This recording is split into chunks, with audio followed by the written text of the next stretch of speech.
मुफ्ती जैद एहसान निज़ामी चैनल को सब्सक्राइब कीजिए और वीडियोस को लाइक शेयर करना ना भूलें। अस्सलामु अलैकुम वरहमतुल्लाहि वबरकातुहू। मेरे मोहतरम दोस्तों बुजुर्गों, उम्मीद है कि आप सब खैरियत से होंगे। अल्लाह तबारक व तआला आप सबको खुश रखे।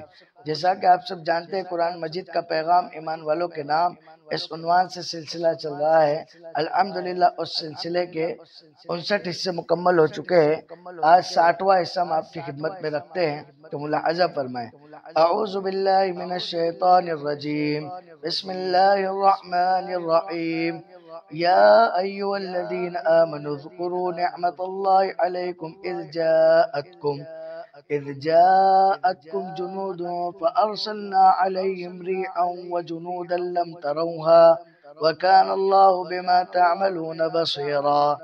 आयत का तर्जुमा है, ए ईमान वालो, अल्लाह की जो नेमत तुम्हें मिली है उसे याद करो।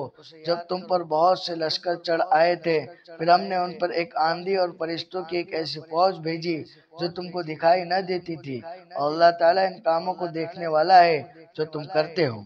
इस आयत करीमा की तशरीह है। इस आयत करीमा में अल्लाह ताला ने ईमान वालों को अपनी नेमत याद दिलाकर शुक्रगुजारी की तरफ मुतवज्जह फरमाया। और जाहिर है कि अल्लाह ताला के बंदों पर बेशुमार नेमतें हैं जिनको बंदा गिन भी नहीं सकता, लिहाजा शुक्र भी बेशुमार होना चाहिए। इस शुक्र के लिए बात जरूरी है कि आदमी हर नेमत को जानता हो और नेमत देने वाले को भी जानता हो, और उसे पहचानने के बाद जुबान और दिल से उसका शुक्र अदा करते रहे, इसलिए कि शुक्र करने से नेमत में इजाफा होता है। गज़वे अहज़ाब, इस आयत का एक मंजर है कि दरअसल ये आयत करीमा बल्कि यहाँ से तकरीबन 2 रुकू गज़वे अहज़ाब के वाक़े से मुताल्लिक नाजिल हुए हैं। अहज़ाब के माना पार्टी या जमात के है। इस गज़वे में कुफ्फार के मुख्तलिफ जमातें एक होकर मुसलमानों को ख़त्म करने का पक्का इरादा करके मदीने पर चढ़ आई थी। इस वजह से इस गज़वे को अहज़ाब कहते हैं। और चूंकि इस गज़वे में खंदक यानी खाई खोदी गई थी, इसलिए इस गज़वे को गज़वे खंदक भी कहते हैं। ये गज़वा सन हिजरी 5 में पेश आया। ये गज़वा इस वजह से पेश आया था कि जब यहूदियों की शरारतें बढ़ गई और हुज़ूर सल्लल्लाहु अलैहि वसल्लम ने उनको मदीने से निकाल दिया था ताकि दूसरे लोग न बिगड़े, तो इस जिल्लत का बदला लेने के लिए बेताब थे। लिहाजा उनके चौधरी मक्का मुअज़्ज़मा पहुंचे और मक्के के सरदारों से कहा कि आओ हम तुम मिलकर मुसलमानों को ख़त्म कर दे। इस मकसद के लिए मक्के वाले तैयार हो गए।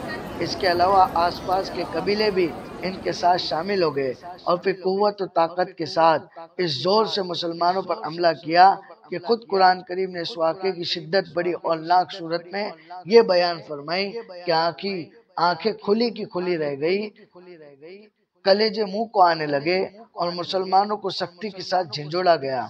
इसलिए हुज़ूर सल्लल्लाहु अलैहि वसल्लम पर, सहाबा पर यह गज़वा दूसरे सब गज़वात से बहुत ज्यादा सख्त था, मगर अल्लाह ने तेज हवा और फरिश्तों का एक लश्कर भेजकर मुसलमानों की मदद फरमाई और इस जंग का अंजाम मुसलमानों के हक में ऐसी बड़ी फतेह और कामयाबी की सूरत में सामने आया कि उसने तमाम मुखालिफ पार्टियों यानी मुशरिकीन, यहूद और मुनाफिकीन की कमर तोड़ दी और आगे इनको इस काबिल नहीं छोड़ा कि मुसलमानों पर किसी हमले का इरादा कर सके।